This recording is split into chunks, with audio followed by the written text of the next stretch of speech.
هاي قدرمانو دوستانو ستړي مشئ زه غوټۍ یم. ځینې دوستان د روژې د نيکمرغه میاشتې له پای راخیسي په کامنټونو کې راڅخه پوښتنه کوي چې په چین کې په تېره بیا په شينجيانګ کې مسلمانان روژه نیسي او د دوی د روژې حالت څنګه دی؟ راځئ چې له ما سره یې په دې ویډیو کې وګورئ. دا د شينجيانګ د مرکز اورموچي د بایداسي جومات دی چې شاوخوا 100 کلن تاریخ لري او ځایي اوسیدونکي هر سهار وختي دلته لمونځ کوي.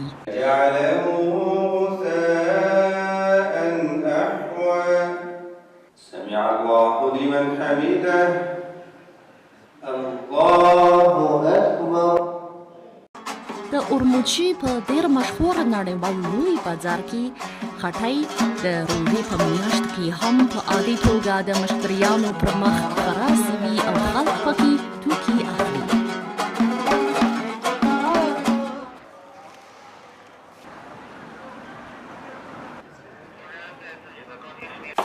ځایي اوسیدونکي د روژه ماتي لپاره ډول ډول میوې او خواړه چمتو کوي او له خپلو کورنیو سره یو ځای روژه ماتی کوي.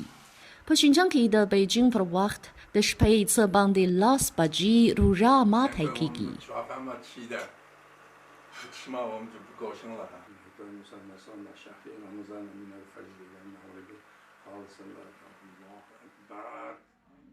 ها درانو دوستانو ستاسو له پاملرنې څخه ډېره مننه.